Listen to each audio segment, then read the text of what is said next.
Assalamualaikum warahmatullahi wabarakatuh. Kita diskusi ke 3 hari ini bareng eh, seorang sosok milenial ujung ya, milenial senior yang luar biasa. Saya juga ketemu udah lama sekali, mungkin 3-4 tahun yang lalu, tapi kita tetap kontekan via sosmed, via WhatsApp begitu. Saling monitor via WhatsApp. Eh ya, teman-teman, selamat malam. Kita ketemu lagi di Golden Hour Talk volume 8. Ini baru permulaan di awal bulan Juli. Masih banyak teman-teman yang diajak ngobrol. Jadi hari ini 3 pembicara, besok 3 pembicara. Ya, sambil nunggu teman-teman yang lain untuk hadir, saya cuma mau bilang bahwa Golden Hour ini bertujuan untuk eh, memperluas spirit-spirit kebaikan yang mungkin saya pikir nggak cukup kalau cuma sampai di saya gitu. Karena teman-teman baik ini banyak cerita-cerita baik yang menurut saya perlu untuk di-sharing ke banyak orang. Entah dari nilai kehidupan, lalu dari pengalaman, dari cara pandang dia melihat banyak hal. Jadi for me, sesi Golden Hour ini saya persembahkan buat teman-teman di luar sana yang ingin belajar banyak dari berbagai macam teman-teman yang punya perspektif yang berbeda-beda begitu. Masih sambil menunggu Mas Hijrah untuk join. eh oh, saya sepertinya sudah join. Mas Hijrah bisa langsung di request. Nanti saya approve di sini. Oke. Okay.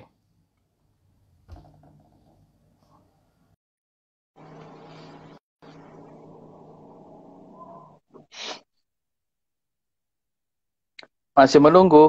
Masya Assalamualaikum. Allah. Assalamualaikum. Apa Kenal kabar, banget. Mas? Alhamdulillah baik. Masya Allah. Baju kita merah putih nih. Kita kayak dikelek jadi bendera. Eh, Kebalik tapi putih merah. Polandia ya. Masya. Iya betul. Mas Hijrah di Aceh, di Jakarta? Saya di Pamulang, di Banten. Lah, dekat lah kita. Saya di Bintaro, sektor 9 ini. Iya, berarti ke provinsi ya. Iya, di tetangga. Assalamualaikum, Mas. Sehat, Mas? Waalaikumsalam. Hai Gengki Des. Gimana kabarnya? Sehat, alhamdulillah lah, kita saling monitor di sosmed, saling kasih support. Dan baru sadar tadi ngebayangin terakhir kita ketemu tuh di acaranya Archie Wirja, ingat nggak waktu di Lotte Iya. Lotte, dia launching Quran ID Project. Iya benar benar benar. Iya, itu. Iya, baru flashback Itu lagi. Nah, alhamdulillah, bener, kita silaturahmi lagi di sini. Sebelum ngobrol lebih panjang, teman-teman yang pengen tahu siapa sosok pemuda keren ini, tinggal di googling aja, namanya Hijrah Saputra. Kalau dilihat umurnya ya milenial ujung lah ya, sama-sama lah mas saya. Tahu lah itu. Silenials ya, X dan millennials begitu. Ya, Nah, apa jadi kalau kata? misalkan saya sambil baca-baca, Mas Hijrah ini adalah seorang entrepreneur, seorang aktivis, lalu juga seorang social entrepreneur, pun bersama dengan istrinya Mbak Disa juga luar biasa, kedua pasangan yang inspiratif. Lalu Alhamdulillah. beliau ini lahir di Pulau Weh, Kota Sabang ya, lulusan Brawijaya. Wah, kalau lihat prestasinya panjang banget, mendingan langsung aja di follow Instagramnya. Dan ini ada sang istri ya, selamat malam Mbak Disa mengikuti, Iya. mudah-mudahan bisa jadi inspirasi kita semua. Kemarin pas saya ngobrol teman-teman sama Mas Hijrah, Mas ngobrol yuk di IG Live, udah alhamdulillah yuk gitu, ngobrol apa. Nah ketika Mas Hijrah langsung bilang Ikigai, wah langsung ngebling begitu. Ini konsep sudah dibahas sama banyak orang begitu, sudah Iya. dikupas di berbagai macam workshop pelatihan. Tapi kok rasa-rasanya kalau yang bahas bukan orang yang nggak kenal Jepang tuh agak agak gimana gitu. Nah, Mas Hijrah sama Mbak Disa ini tinggal di Jepang udah berapa tahun, Mas? Udah Kemarin tuh. hampir 2 tahun juga, hampir 2 tahun. Baik. Jadi you live with the values of Japan. Nah, langsung aja biar saya nggak banyak ngomong, Mas Hijrah, Iya, Ikigai. gimana? Kenapa Ikigai? Monggo, Mas. Jadi ini saya juga ngelihat konsep ini menarik ya, karena saya Ya. tinggal di daerah yang benar-benar meraktekin konsep ini. Hmm, ya. Kalau di Jepang, nggak semua Jepang memang yang nerapin konsep ini, karena dia terkenal di Pulau Okinawa, itu bagian selatan. Hmm, Saya itu berada di Pulau Kyushu, jadi Okinawa dan Kyushu ini dekat, dan mereka itu penduduk yang paling banyak usia tuanya, jadi banyak baik. tinggal di sana dan mereka memang melaksanakan konsep itu. Jadi banyak penduduknya itu rata-rata usianya di atas 80 tahun. Itu yang Wow. untuk itu rata-rata di atas 80 tahun. Orang-orang yang sering kita ketemu dan sering bantuin kami itu rata-rata umurnya 80 tahun, 90 tahun, ada yang 100 tahun juga dan mereka Dan masih itu sehat, masih seger, masih masih segar. fresh. Wow. Jadi saya sering ngobrol dengan mereka apa sih yang mereka kerjain dan kenapa sih mereka masih bisa bertahan sampai sekarang, apa sih yang Iya, bikin mereka betul.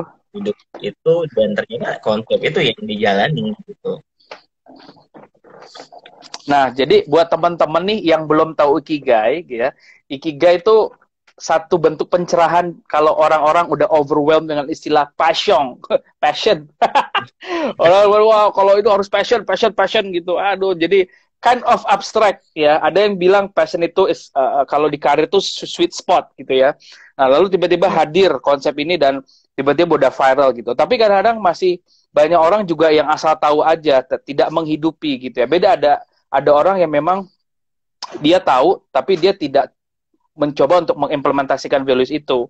Ada yang mencoba mengimplementasikan nilai ini, tapi somehow masih ragu-ragu atau bertentangan dengan hati nurani. Nah, jadi sedikit tentang Ikigai. Jadi kalau bahasa Indonesianya, kita tuh akan jauh lebih bahagia, lebih happy kalau kita tahu ngerjain sesuatu itu based on yang kita suka, terus apa yang kita bisa, lalu yang kita suka, lalu apa yang dunia butuhkan, sama satu lagi dari itu semua bisa nggak kita punya value sehingga kita dibayar sama orang. Correct me if Iya, I'm wrong, bener nggak Mas? sebenarnya itu pengembangan dari Ikigai.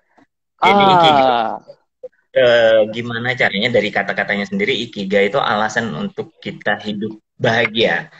Jadi alasan untuk kita hidup bahagia. Baik. jadi menentukan kebahagiaan ini. Jadi kan orang hidup itu kalau bahagia udahlah itu tujuan utamanya. Yang saya lihat selama ini Iya, juga betul. melihat mereka itu jalanin hidupnya mereka rata-rata ya senang, dan ketika Ya, bisa bermanfaat buat orang, ketika bisa bertemu dengan betul. orang lain. Sebenarnya konsep ini beda-beda tipis dengan konsep yang ada di Islam. Itu juga Betul. jadi, karena saya di sana lagi research pengembangan wisata Islami, wisata halal, saya ngelihat juga perbandingan antara si konsep Ya, Ikigai ini dengan konsep si Islami ini. Nah, jadi ketika kita ngomongin Ikigai ini alasan untuk kita hidup, dan banyak orang yang nyebutin itu uh, alasan untuk kita bangun pagi. Jadi ketika kita bangun pagi itu alasan. Ya. sebenarnya jadi kayak kita tuh semangat bangun pagi karena kita pengen ngerjain apa yang kita senangin, ya mungkin salah satunya passion. Nah, di antara Ikigai ini ada 5 pilar sebenarnya yang Ya. seharusnya di secara ini ya. Jadi ada salah satu ilmuwan dari Jepang, brain Mhm. scientist, Mhm. dia ada 5 pilar nih yang Mhm. konsep yang dimiliki oleh konsep Ikigai. Pertama itu memulai dari hal yang kecil. Jadi eh, apapun yang kita kerjakan itu ya mulai dulu dari hal yang kecil. Jadi mulai Start small. sedikit, ya start small ketika kita ngeliat, dan mulai dari hal yang kita sukai dan yang dekat dengan kita. Jadi kadang kalau kita bilang, oh mulai dari passionnya kita, ya mungkin yang hal yang kita senangin, yang kita kerjain itu dekat dengan kita dan relate dengan kita, ya itulah mulainya dari situ. Nah, ada lagi di Jepang itu konsep namanya Kaizen. Kaizen ini Kaizen, ya. ya, jadi untuk berbuat kebaikan, ya, perubahan untuk membuat kebaikan. Nah, dari situ dia ada proses namanya konsep memulai dengan 1 menit. Jadi orang-orang Jepang Mhm. itu melaksanakan sesuatu itu mulai dari hal yang kecil, tapi dia coba dulu dari 1 menit. Jadi ketika Mhm. membuat perubahan itu eh, dimulai dari 1 menit itu. Nah, Misalkan apa tuh Mas? 1 menit gitu misalkan. Dalam jadi kita perilaku apa gitu.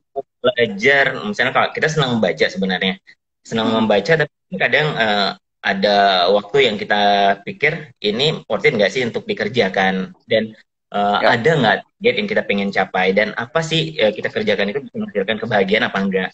Nah, itu Ya. dimulai dari itu, mulai dari membaca 1 menit, nah itu nanti akan berkembang. Jadi kebiasaan itu akan jadi sebuah tradisi yang akhirnya jadi behaviornya kita, jadi perilakunya kita. Nah, itu konsep dari pilar yang pertama. Kemudian, pilar yang kedua itu gimana caranya kita membebaskan diri kita. Jadi kita mengerjakan itu kita senang ngelakuinnya. Jadi kayak aku ngerjain ini nggak terbebani. Jadi kayak ngerjain ini dengan senang hati dan tidak memikirkan hal yang lain. Ya udah ngerjain itu tanpa paksaan. Akhirnya ya kita ada di situ untuk ngerjain itu gitu. Nah itu konsep yang kedua, pilar yang Kedua. kedua ya. Yang Hmm. ketiga itu kelarasan dan kesinambungan. Jadi ini Hmm. kayak harmony and sustainability sih orangnya bilangnya.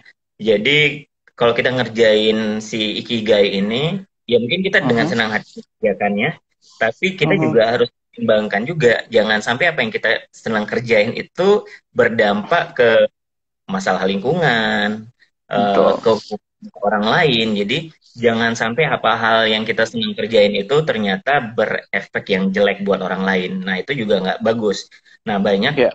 konsep yang dikerjakan di Jepang mereka ngelihat eh, konsep ya apa hal yang mereka kerjain itu bisa nggak berjalan dengan lingkungannya selaras dan harmonis gitu ya. Jadi dan dia melihat keberlanjutannya juga. Nah, di sana itu ada konsep yang berkembang itu namanya Satoyama dan Sato Umi. Jadi Hmm. Satoyama Sato Umi ini konsep namanya komunitas Satoyama. Sato itu komunitas dengan gunung. Jadi gimana caranya komunitas Hmm. ini masyarakat dia bisa hidup selaras dengan gunung. Jadi dan hutan ya. Terus Sato Umi. Sato Umi ini gimana komunitas ini bisa selaras hidup dengan lautan. Nah, jadi Hmm. membuat keseimbangan lingkungan manusia dengan alamnya. Jadi dari gunung dan laut. Nah, Laut. ini Laut. pilar ketiga itu ya. Jadi dan ini juga berimpact ke cara mereka makan. Jadi dari Hmm. makan juga suka digabungin tuh dari oh ini asalnya ini dari gunung dan hasil dari laut itu digabungin dalam satu tempat makannya mereka. Nah, dari tempat makanan mereka itu, mereka juga memilih, bijak memilih dari bahan yang, makanan yang mereka pilih itu, mereka mengurangi yang namanya penyedap rasa, micin ya kalau kita Hmm. bilangnya. Yes.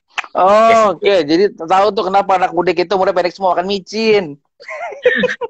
Nah, nah kalau dari sana mereka melihat ternyata kayak, Sedang makan oh ini micin di sana ternyata. yang seperti apa. Misalnya nanti ada bunga di gunung, ini rasanya seperti apa. Jadi mereka rasa-rasanya itu kalau digabungin itu bisa jadi satu makanan yang utuh. Nah, itu dari situ kita Oke. bisa lihat ternyata masuk ke apa kehidupan yang mereka gitu. Dan ketika selaras dan seimbang, eh, masuk lagi ke cara makannya mereka. Ada jadi dietnya lagi. Dietnya mereka itu ada konsep namanya hara hachibu. Jadi 80% makannya. Jadi ketika mereka makan itu, ini sebenarnya kalau di ngomongin konsep Islam, kita makan sebelum lapar dan berhenti sebelum kenyang ya. Nah, mereka itu Betul. makan seperti itu dan menyiapkan tempat lambungnya itu ada 20% untuk apa kosong gitu.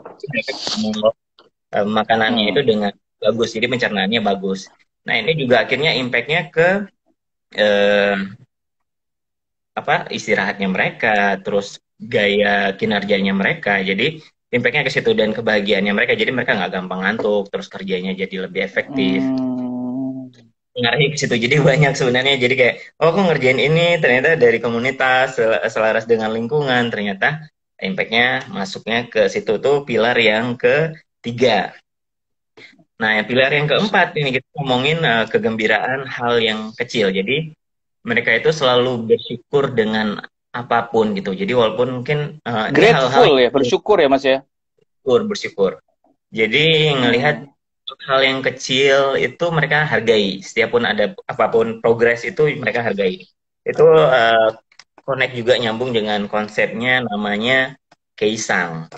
Keisang itu prinsip hidupnya mereka itu ada peningkatan dari eh, apa kinerja yang mereka kerjakan tuh. Jadi kayak ngerjain ini satu kerjaan itu ada progresnya. Nah, dari Ada setiap progres improvement. ada improvementnya. Terus mereka Hmm. bikin apa ya perayaannya. Jadi ketika oh ini ada progresnya, jadi ada perayaannya. Makanya di Jepang itu banyak banget festival. Jadi kayak oh ini ada Oh. untuk anak perempuan, untuk anak laki-laki, untuk kelahiran anak ini ada setahun berapa Celebrationnya banyak ya. bulannya banyak banget. Jadi kayak hal itu juga sih yang buat saya seneng kayak ngumpul nih ngumpul lagi. Oh, kalau putus sama mantan ada celebration ya, Mas? Kalau putus sama pacar ada celebration. Ada sih Oh, belum. kayaknya belum. Mungkin bisa dibikin. Oke, menarik sekali ya. Ini kita baru bahas 4 pilar ya. Tadi ada start small, bebaskan diri, freedom yourself, lalu ada keselarasan dan kesinambungan, ada kegembiraan atau bersyukur. Nah, yang kelima nih apa, Mas?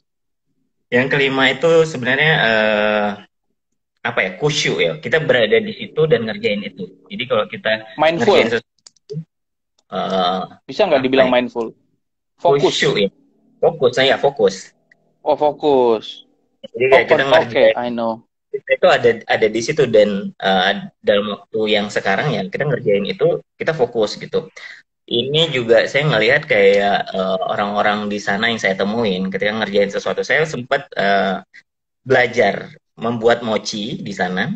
Mhm, Saya mhm. ngelihat kakek nenek-nenek sebenarnya mereka tuh semangat banget ngerjain karena ngerjain kue mochi untuk tahun baru. Sebenarnya saya pas ngerjain itu aduh ini berat banget sebenarnya yang ngerjain mochi, Iya, iya. lagi tuh ngerendam ketan ngerebus itu jadi kayak tapi pas saya ngelihat pekerja-pekerja yang lain itu mereka ngerjain itu ya karena seneng, terus mereka ngerjainnya oh ini jadwal aku bikin mochi, jadi benar-benar dia ngerjain itu dan yang dia itu detail banget. Oh ini yang ini ukurannya segini khususnya untuk acara ini, yang ini untuk ini. Jadi memang benar-benar ada di situ untuk ngerjainnya.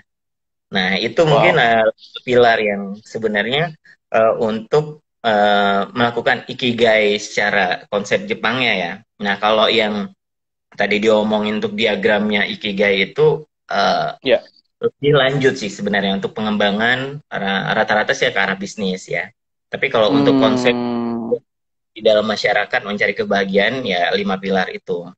Nah, jujur saya baru tahu nih dari Mas Hijrah soal the real definition of ikigai dari perspektif society ya. Karena selama ini yang kita pelajari adalah memang ikigai dari perspektif bisnis atau dari perspektif diagram yang udah kemana-mana gitu. Jadi menarik Iya, sekali ya Mas ya. ya banyak juga yang bilang ya memang karena rata-rata ini kan ngarahnya ke bisnis pekerjaan ya. Ya orang ya udah lebih Betul. mengarah ke arah situ ya. Tapi kan sebenarnya nggak semua orang mau bikin bisnis dan bikin pekerjaan, tapi mereka pengen bahagia ya, Ya, pengen ngerjain sesuatu ya yang mau mereka happy suka. aja, punya hidup yang happy gitu kan. Nah, rata-rata kan orang-orang yang di sana itu yang ngerjain sesuatu itu bukan karena kerjaannya mereka, tapi ya bisa jadi barang yang mereka bikin dan mereka Hmm. nggak untuk jual, tapi bisa barter dengan tetangganya, bisa Hmm. dia ke tetangganya karena selama kami tinggal di sana kami juga sering dapat misalnya kayak oh ini ada tetangga nih panen kentang ya udah dikasih kentang dikasih jeruk jadi ya karena mereka Ya, senang dengan teman-teman sepertinya agak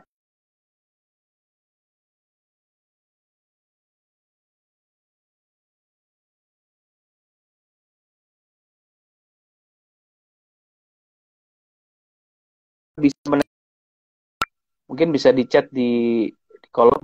Halo Mas, Mas Hijrah sudah kembali? Kita masih menunggu Mas Hijrah kembali bersama kita. Mas, sudah ya jelas suara saya Mas? Udah, sudah Alhamdulillah. Tadi ya. sempat hilang sekejap. Lanjut Mas, silakan Mas.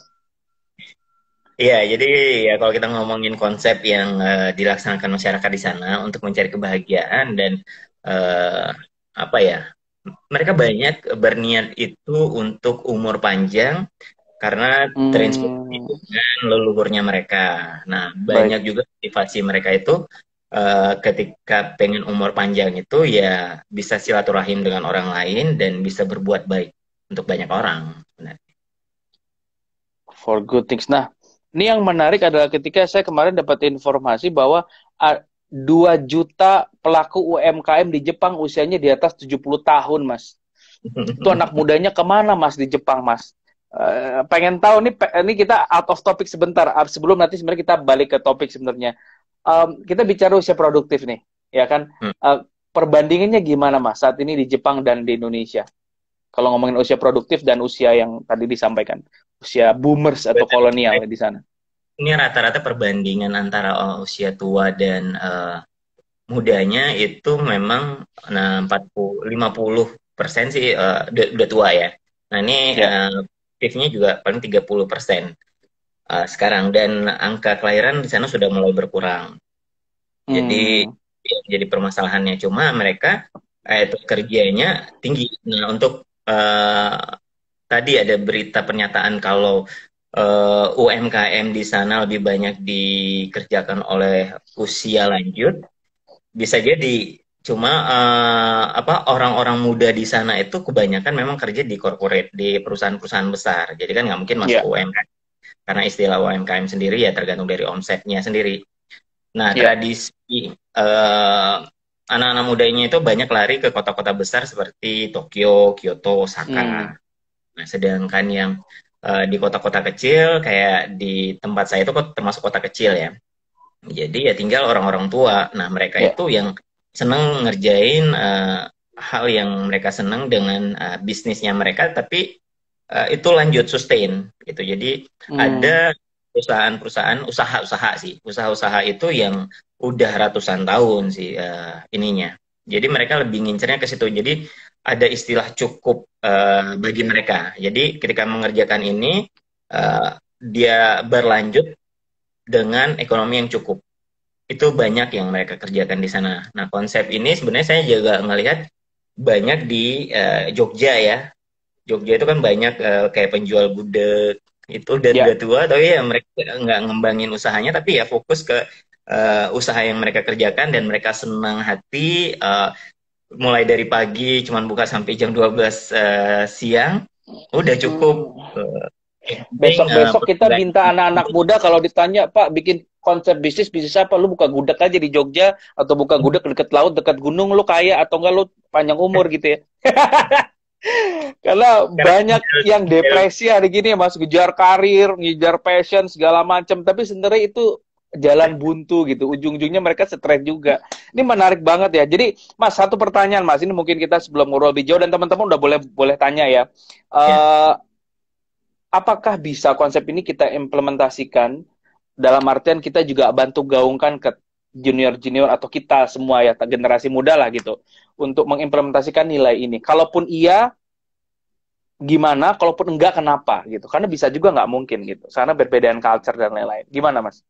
ya sebenarnya ini kembali ke pilihan hidup sih ya. Jadi ada orang Ya. dia pengen hidup cukup tapi bahagia dan usianya panjang, atau ya dia mengikuti apa, pengen nyobain tantangan dengan stres yang tinggi juga. Kadang kan juga kalau buka usaha itu kan dia high risk high profit ya. Jadi risknya tinggi tapi profitnya juga besar gitu kan. Nah ini Betul, betul. kembali ke teman-temannya. Nah daerah di Indonesia ini kan punya banyak banget uh, budaya. Indonesia ini Betul. kayak banyak beragam Betul. lah. Betul. Kalau saya sendiri, jujur kalau saya kan asalnya dari Pulau Weh ya. Pulau Weh itu di Mhm. Kota Sabang. Kota Sabang itu banyak yang bilang singkatan dari santai banget. Santuy. Bahasa anak muda Santuy sekarang. banget gitu ya. Jadi sebenarnya relate sama kota yang saya tinggalin sekarang gitu. Jadi kenapa saya juga tertarik untuk tinggal di kota ini? Saya ngelihat kok konsep ini sama dengan yang ada di Sabang. Eh, Hmm. banyak hal yang bisa dikembangin sebagai tujuan wisata, dan prinsip hidupnya juga mirip-mirip gitu. Jadi kayak Sabang dan si kota Beppu ini punya kesamaan, bisa aja dikembangkan, dan kita punya kesamaan dengan objek wisata dan tradisinya juga gitu. Jadi kayak di Sabang itu ada tradisi tidur siang ya, bobo ciang. Wah. Nah, ini juga ada di sana. Nah, eh, cuma memang di Sabang ini konsep dari masyarakatnya itu ya hidup yang cukup gitu ya. Jadi kalau mau dapat lebih ya kita harus berbuat lebih, kita harus keluar dari pulau. Cuman kembali lagi ke teman-teman ini, pilihan hidupnya yang mana. Saya nggak bisa bilang ini yang ini benar, yang ini salah. Jadi tinggal mau pilih yang mana gitu ya. Karena ini alternatif hidup. dan tinggal kalian memilih yang mana gitu ya.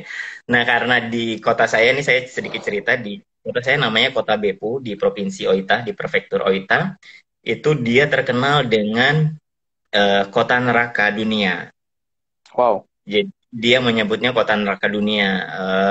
Dibilang ya mereka berani menyebutnya kota neraka, padahal kotanya santai banget. Jadi agak kontradiktif dengan konsep apa ya istilahnya mereka. Jadi kayak ketika kita ngomongin neraka, orang udah pada ini serem nih. Tapi pas Panas, nyampe, serem, bandel, chaos gitu ya.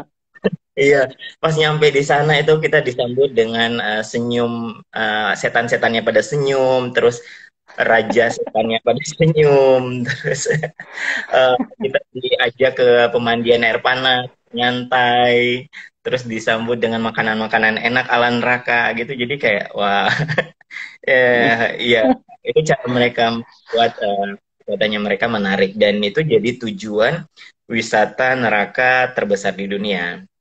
Wow. Oke. Ya, kalau kira-kira kita bikin kayak gitu di Indonesia, Mas, kira-kira kayak gimana tuh?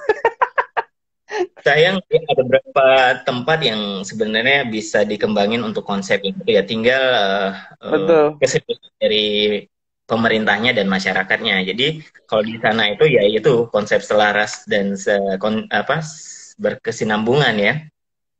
Nah, saya Mm-mm. ngelihat ada beberapa tempat di Indonesia yang bisa dikembangkan seperti itu, Ya, buat teman-teman juga Mas gitu Hijrah Mas. ini pelaku industri kreatif dan juga sering ngobrol terkait juga pariwisata ya Mas ya. Nah ini Mas sambil Hmm. kita tektokan ngobrolin Ikigai, udah ada yang nanya nih dari Agdia sebelum tenggelam nanti chatnya. Halo, Assalamualaikum. Wah, nih Agdia nih kenal nih saya nih. Oh, ya. Halo, izin bertanya nilai Ikigai ini ada dark side-nya. Ah, ini menarik sekali ya. Ada dark side-nya nggak atau weaknesses-nya nggak sih Mas Hijrah? Monggo Mas.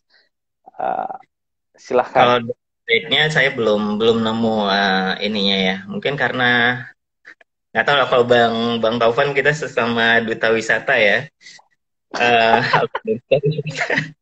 Kalau saya itu diajarkan sebagai duta wisata itu mencari hal yang positif dari setiap peristiwa. Jadi Mhm. berusaha mencari hal yang positif. Nah, untuk dark side-nya saya belum belum belum nemu. Tapi kalau kelemahannya Oke. ya, jadi ikigai ini ya kita fokus untuk melaksanakan apa yang kita kerjakan. Ada apa ya?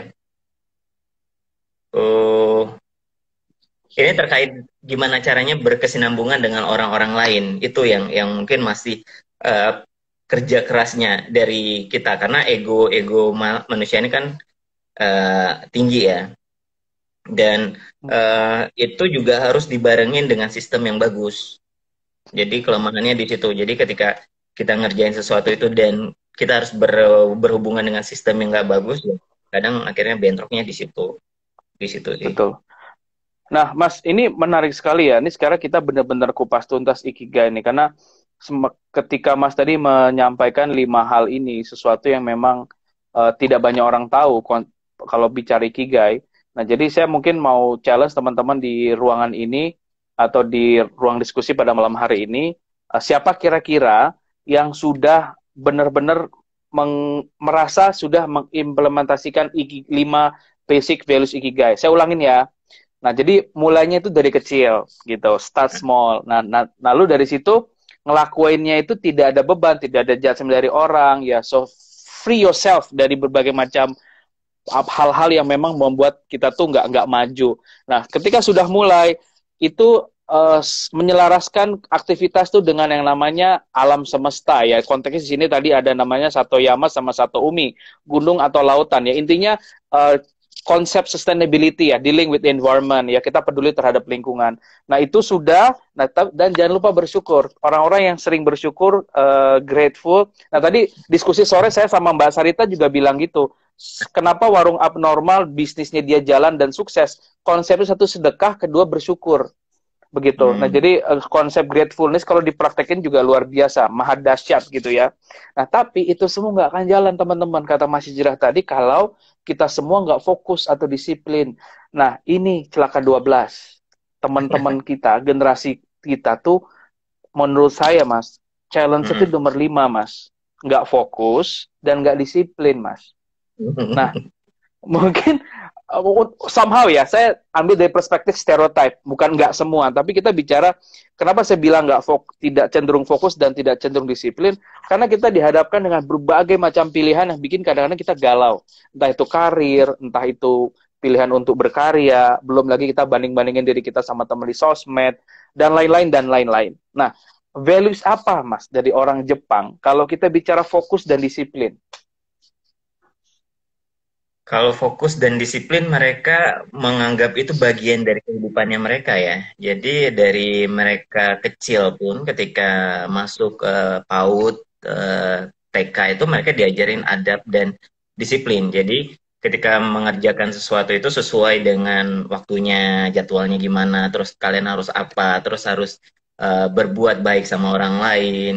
Terus kalau mengerjakan sesuatu itu harus punya tanggung jawab. Jadi mereka tuh udah diajar saat mereka punya jadwal menyiapkan makanan buat temannya, dan ketika mereka mengerjakan itu ada reward dari gurunya atau dari teman-temannya. Jadi ketika mereka mengerjakan sesuatu kebaikan itu ataupun yang mereka kerjakan sesuai dengan yang sudah ditentukan itu, akhirnya banyak kejadian-kejadian baik yang akhirnya kembali ke mereka.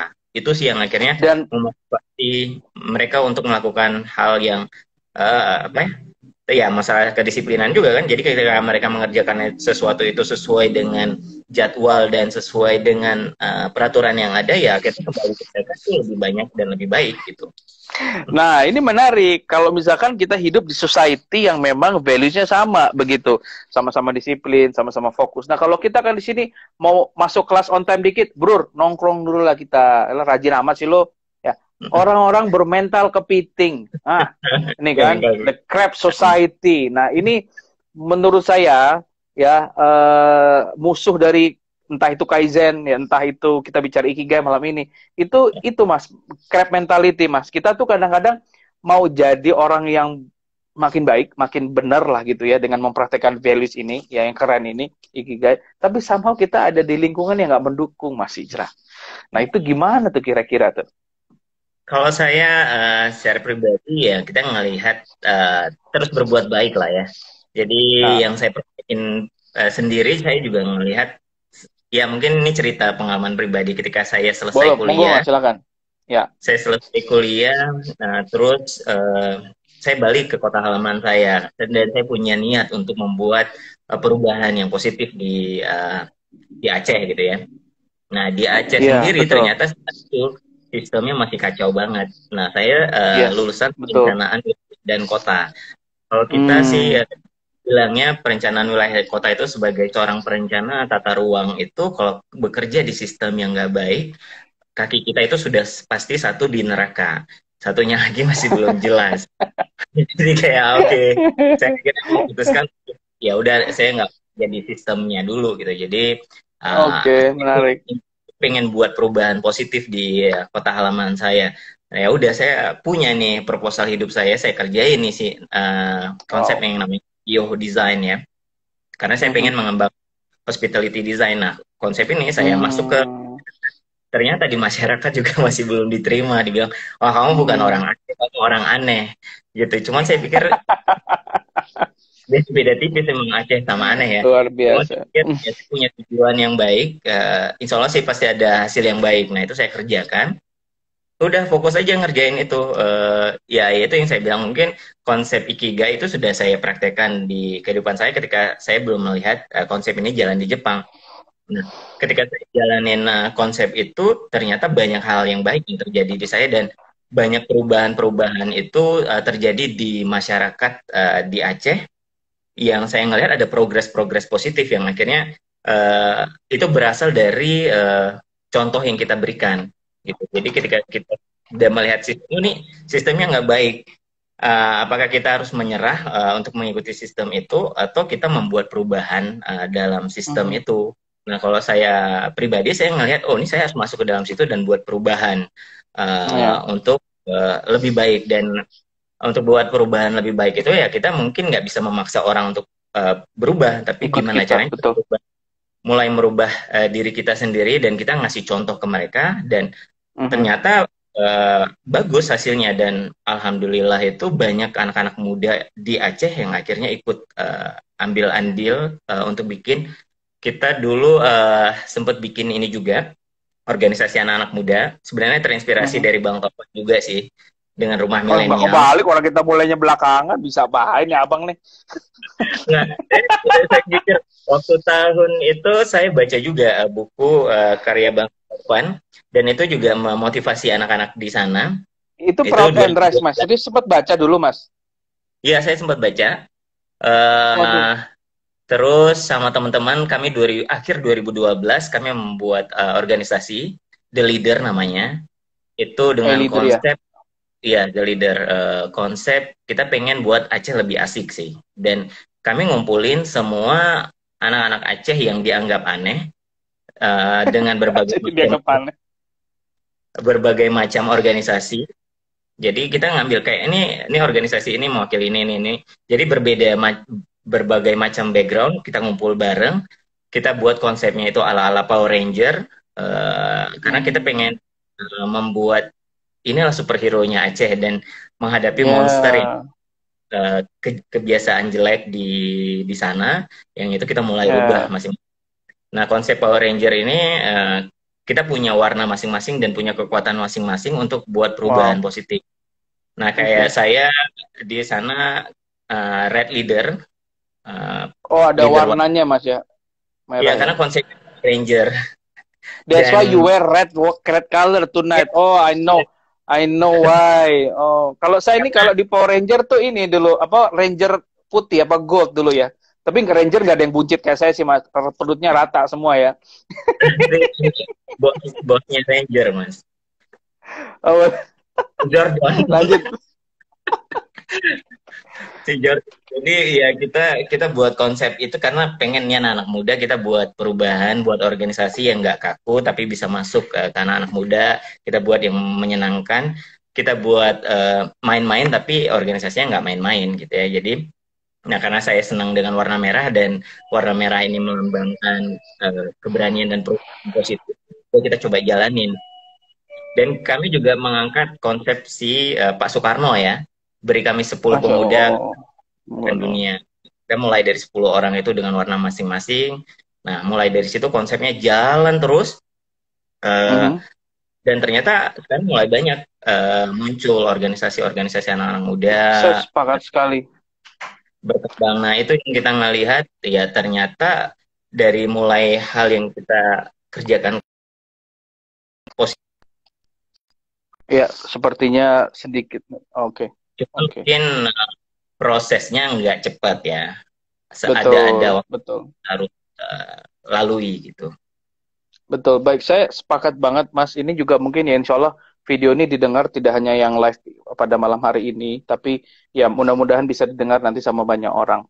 Saya melihat bahwa spirit teman-teman di daerah ini butuh dieskalasi ya, lebih baik powernya gitu. Ibarat api itu tidak gimana cara supaya tidak gampang mati begitu. Nah, cara tidak gampang mati adalah salah satunya adalah dengan menyalakan api-api lain di sekelilingnya begitu. Jadi tetap menyala begitu. Nah, yang saya mau highlight di sini adalah ketika kita bicara yang namanya konsep culture dari masing-masing kota di Indonesia itu kan beda-beda. Misalkan kayak Aceh, Bandung, Makassar, Jakarta, Bali itu karakter anak mudanya itu kan berbeda-beda.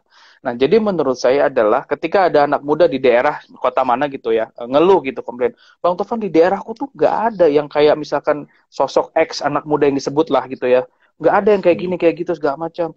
Jadi aku harus ikut siapa gitu, aku clueless segala macam gitu. Nah, sederhana kalau saya masih bilang, why don't you start with yourself? When you see nobody doing the good thing, why don't you be someone who initiate and start that project? Oh iya juga ya katanya. See, somehow kita tuh nggak berani poin nomor satu mas, start small itu nggak kepikiran gitu. Padahal sebenarnya untuk teman-teman muda di luar sana, kalau memulai ya mulai aja, bikin salah ya belajar gitu. Kalau nggak tahu tanya mentor, tanya Mas Hijrah, ya kan, tanya siapa lah gitu. Sebenarnya itu tadi keberanian untuk memulai itu yang kita sebenarnya harus pantik ke teman-teman di luar sana. Jadi teman-teman yang mau bisnis, mau bikin project, mau bikin gerakan sosial, mulai aja dulu gitu. Ini bukan mengutip Tokopedia ya, tapi anyway somehow satu frekuensi lah gitu. Bener, mulai aja dulu.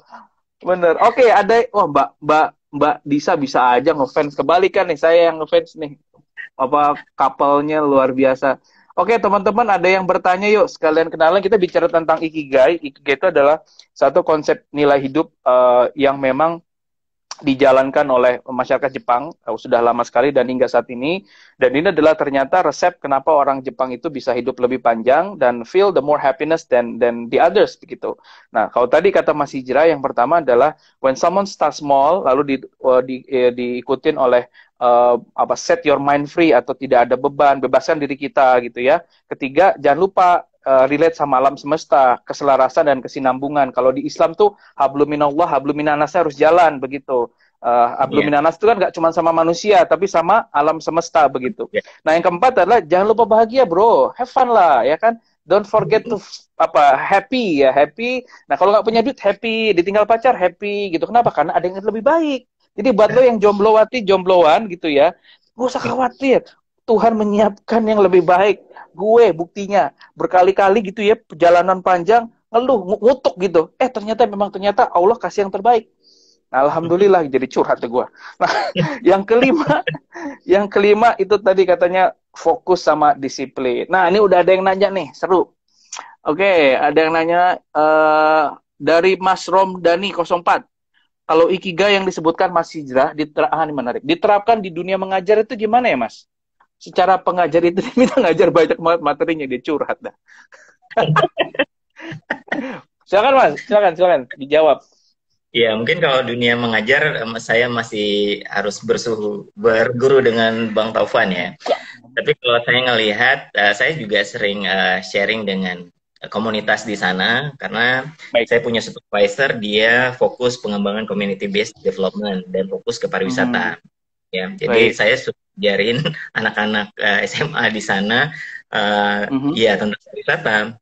Nah, saya ngelihat konsep ini sebenarnya ya mulai dari 4-5 pilar tadi, gimana caranya hal yang kita senangin. Saya tadi ini teman-teman nih mengajar itu ya kalian pasti senangnya mengajar ke situ, walaupun mungkin ada yang jadi pengajar tapi dia mungkin salah masuk karena terpaksa, atau mungkin ini pilihan aman untuk menjalani hidup, ada juga, tapi ya itu nanti kita lihat. Nah, ini kita ngambil orang-orang yang mengajar karena senang gitu ya. Nah, kalau mulai dari senang itu ya mulai dari hal yang kecil, mulai dari hal yang kita sukai. Nah, kita mulai dari situ, misalnya mengajar apa. Nah, kita coba sukai dulu apa yang kita ajarkan itu ke anak-anak. Nah, itu akan berdampak ke yang lain-lainnya gitu ya. Jadi nanti misalkan kita mengajarkan sesuatu, misalnya nanti biologi itu gimana caranya bisa nanti selaras dan seimbang tentang lingkungan. Terus mengajarkan tentang apa ya sekarang ya, pelajaran tentang pendidikan keluarga. Ya, entrepreneur juga gimana caranya si usaha ini dia bisa menyelesaikan masalah yang ada di lingkungannya, tapi juga bisa pekerjanya, tapi juga berimpact ke masyarakat, dan akhirnya membuat suasana itu menjadi lebih baik, dan semua itu kan kembali tanya sendiri gitu ya. Nah, kalau materinya banyak, ini memang tugasnya guru banyak banget, memang tugas guru luar biasa ini. Jadi ya harus banyak-banyak membaca, ya sesuai. Saya kembalikan lagi ke bidangnya sebenarnya, yang lebih ngerti dengan pelajarannya ya pasti gurunya ya. Gitu. Ya. Oke. Nah, izin saya melengkapi apa yang disampaikan sama Mas Hijrah. Semuanya benar ya, Mas. Tapi mungkin saya juga menambahkan sedikit. Kalau ibarat kita mau perang begitu ya, amanah arahan dari institut adalah tolong bagaimana caranya Anda sebagai pengajar mentransfer ilmu kepada sama mahasiswa, gimana pun caranya. Nah, sama ibarat perang kan gitu. Anda harus kalahkan musuh, terserah strateginya diatur bagaimana. Nah, sama seperti ini Mas sebenarnya. Cara ngajar kita 5-10 tahun yang lalu, tentunya kan harusnya nggak sama sekarang. Karena kalau nggak stres. Misalkan, sekarang kita bisa bicara 15 menit tanpa ada gangguan, mahasiswa ngobrol, itu udah keren banget. Gila atau enggak, kita stres banget. Jadi ya kan pergeseran guru atau dosen yang tadinya memang satu arah, yang sekarang menjadi dua arah, yang tadinya di depan sekarang di tengah bahkan di belakang, yang tadinya dia moderate sekarang facilitate begitu. Nah jadi kalau menurut saya melengkapi tadi apa yang disampaikan sama Mas Hijrah, Mas Romdani, diatur aja Mas strateginya. Memang banyak, tapi kan somehow kita tidak selalu menganggap diri kita itu as a source of information. Karena capek juga kalau itu akan jadi beban buat kita. Karena kita merasa harus ngasih begitu. Tapi kalau kita memposisikan diri, kita sebagai jembatan atau sebagai apa namanya corong, kita akan jauh lebih ringan perannya. Sekarang saya juga gitu. Saya ngajar ngomong paling lama 20 menit Mas Hijrah. Sisanya studi kasus, diskusi, debat, dan lain-lain. Dan itu sebenarnya bikin mahasiswa tuh lebih hidup, lebih live begitu. Somehow saya pernah juga di challenge seperti ini, Pak, kita tuh butuh sesuatu yang tidak hanya bisa didengar, tapi kita butuh sesuatu yang bisa dilihat dan dirasakan. Mampus nggak lo jadi dosen? Di challenge kayak gitu, lo disuruh bawa sesuatu yang bisa dilihat sama bisa dirasain. Apa cara? Apa kuncinya? Cerita, Mas, narasi atau storyteller. Nah, jadi Mas Romdani harus pintar ngedongeng. Cerita apa aja terserah dah. Itu, mohon maaf.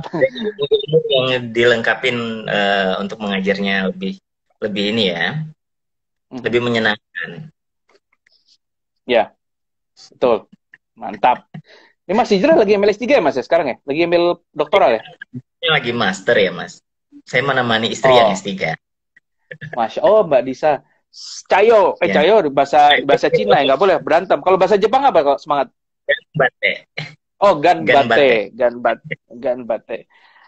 Wah, semangat Ibu calon Ibu Disa apa? Danisa ya, Danisa calon doktor PhD. Amin, Masya Allah. Amin. Keren. Mas, nah ini mungkin ada beberapa followers atau viewers yang dengerin sudah menikah, pasangan muda. Bagaimana Bagaimana konsep ikigai? Nah ini keselarasan dan kesinambungan itu diimplementasikan. Ini penting, terutama bukan yang udah punya anak aja ya, tapi yang memang baru nikah begitu. Istrinya kerja, suaminya kerja. Awalnya sih cinta, sebulan 2 bulan cinta, 3 bulan cinta hilang, sononya hilang, bener gak sih? Ya kan? Sisanya tuh tinggal maintain lah gitu, maintain. Belum yang dua-duanya egonya gede gitu ya. Nah, ini gimana Mas keselarasan dan kesinambungan dalam pernikahan, terutama anak-anak muda yang egonya tuh luar biasa tinggi sekarang. Ini mungkin bisa di-challenge nih pasangan panutan ini teman-teman yang belum kenal nih Mas Hijrah sama Mbak Lisa nih, saya lihat nih panutan ya, luar biasa. Monggo Mas, silahkan di-sharing Mas. Itu ada yang komen, wah yang nongol PPIJ kemarin saya bahas tentang keluarga di. Ini yang nongol kayak siluman aja, bahasanya nongol yang nongol. Silakan Mas. Halo Mbak Faris, salam kenal. Saya juniornya Mas Hijrah. Aduh, kalau dibilang pengalaman, saya juga baru nikah baru 2 tahun ya Mas ya.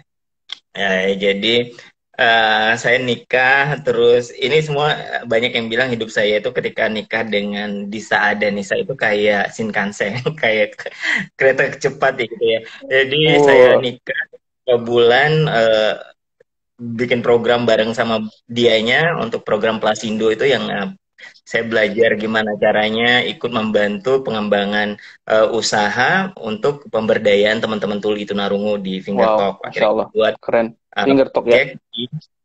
Fingertalk. Nah, proyek kita itu namanya Plasindo. Saya kemarin itu ketika berangkat ke Amerika, itu program yang saya ikuti. Nah, si Disa Andanis, istri saya ini senior saya di sana kan.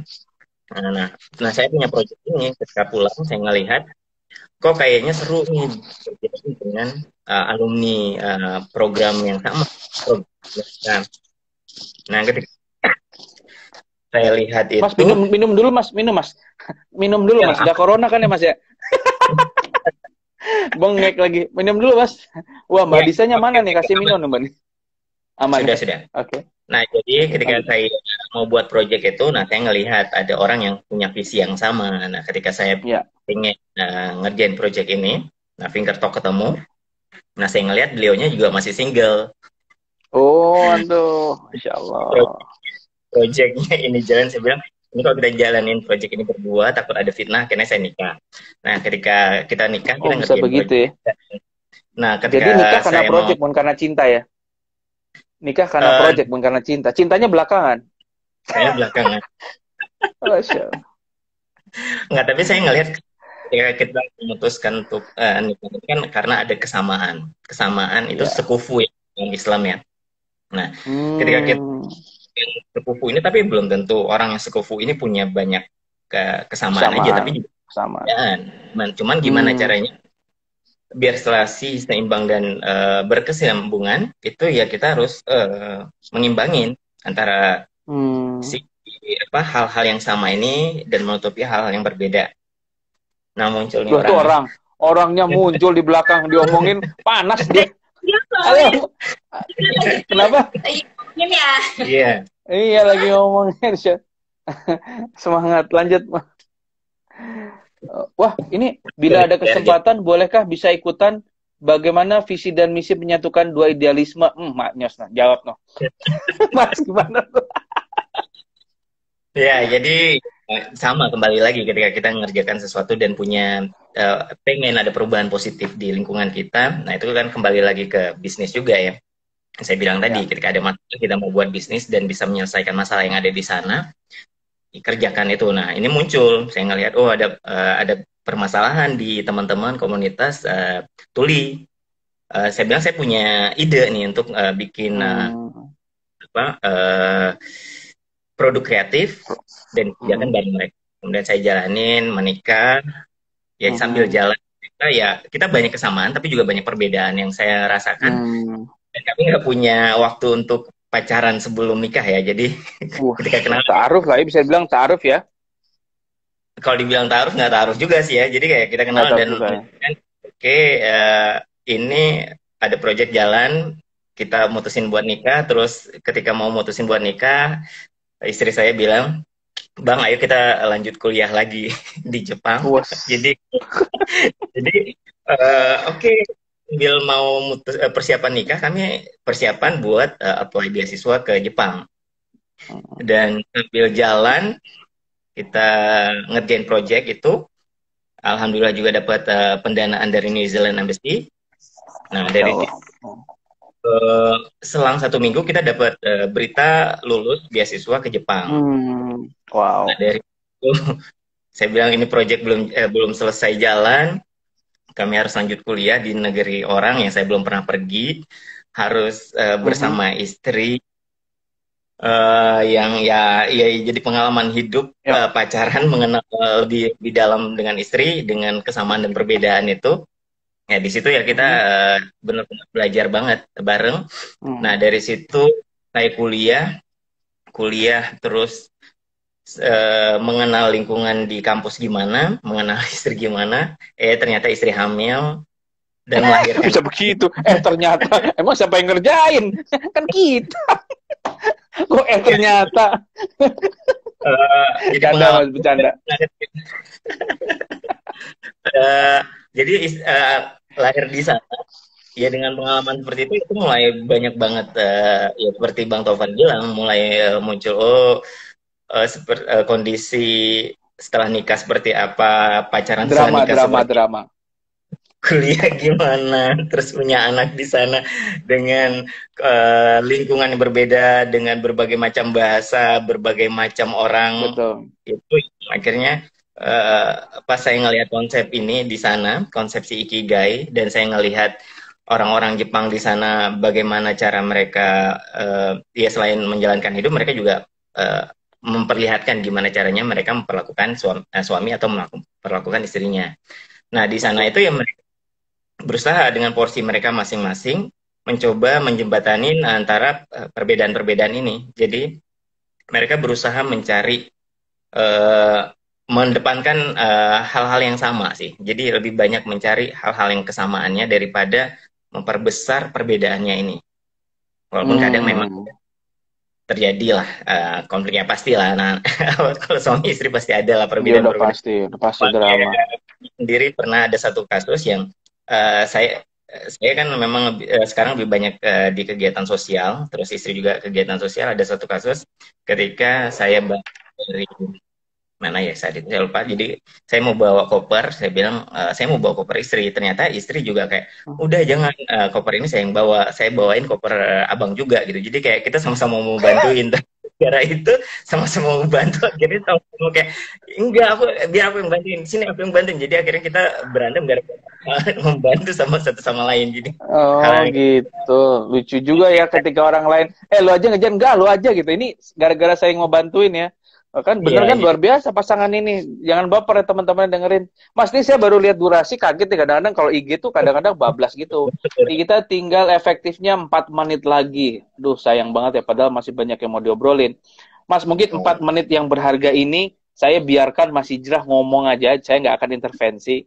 Nah, jadi apa itu. mungkin pesan-pesan penting. What is the beauty of Ikigai kalau benar-benar dijalankan sama teman-teman semua malam hari ini atau sama kita semua? What is the beauty? What is the most impactful thing yang bisa dicapai kalau 5 ini bisa dilakukan? Silakan Mas, 4 menit persis dari sekarang. Wah, kayak kuis.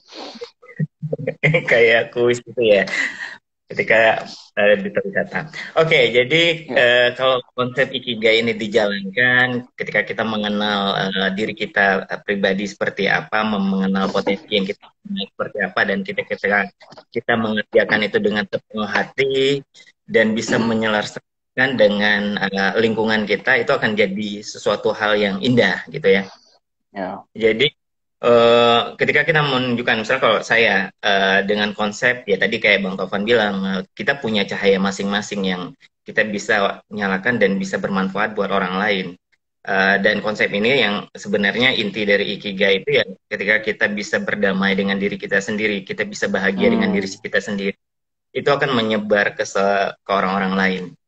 Dan kalau saya pribadi sebenarnya konsep ini dia balik lagi gimana caranya kita ketika kita sudah berdamai dengan diri kita sendiri, bahagia dengan diri kita sendiri, itu kita bisa menyebarkan kebaikan untuk orang lain. Dan teruslah berbuat baik karena kita nggak pernah tahu kebaikan mana yang akan membawa kita ke surga. Itu aja. Masya Allah, karena hidup di dunia hanya sementara. Bentar kita bikin kajian Jumat nih. Bener nih, masih ada 2 menit. Sayang kalau nggak dimanfaatin. Mas, gini, mungkin jawab singkat aja Mas ya. Dari start small, bebaskan diri, keselarasan, lalu grateful ya atau kegembiraan sama fokus. Mana yang paling sulit dilakukan Mas? Kalau menurut Mas Hijrah, tingkatannya paling sulit. Sebenarnya yang keselarasan dan berkesinambungan. Karena itu berhubungan dengan orang. Karena itu berhubungan dengan orang. Jadi kalau memang tantangan terberat merubah diri kita sendiri, tapi ketika berhubungan dengan orang lain, jadi banyak pertimbangan lagi yang harus kita lakukan. Ini menarik Mas tadi ya, konsep habluminanas itu tadi, hubungan dengan orang lain. Dan ini erat sekali kaitannya dengan konsep kolaborasi dan sinergi yang sudah mulai menggeliat ya di sektor di pentahelix. Semua sudah saya lihat ya, alhamdulillah di pemerintah, entrepreneur, komunitas, lalu individu itu udah mengedepankan values kolaborasi itu Mas ya. Jadi ya keren lah gitu pokoknya. Ini aja kolaborasi suami istri bisa jadi project, jadi sekecil, apalagi rame-rame kan keren. Mas Hijrah, hatur nuhun, sehat-sehat selalu menginspirasi. Saya janji insya Allah setelah beres pandemi kita harus ketemu tatap muka. Teman-teman, saya belum pernah ketemu langsung. Udah pernah, tapi tidak ngobrol sedalam ini dengan beliau. Nah, jadi mudah-mudahan dengan adanya diskusi kita malam hari ini memperdalam silaturahmi kita, karena silaturahmi yang baik adalah silaturahmi 2 arah ya, saling mendoakan ya. Insya Allah ya, Mas. Salam buat Mbak Lisa yang juga saling dengerin. Lancar PhD-nya Mbak Lisa, salam masternya. Jangan lupa lanjut ke PhD Mas, biar sama gitu, biar ada drama-drama lagi. Drama mahasiswa PhD itu lebih seru Mas, lebih seru, top. Benar ya. Menarik sekali. Oke, ntar saya cerita di kesempatan yang berikutnya. Teman-teman selamat malam. Apa tuh kalau arigato gozaimasu. Hai. Assalamualaikum Mas, selamat malam. Wabarakatuh. Sehat-sehat. Sehat-sehat Mas, salam sehat.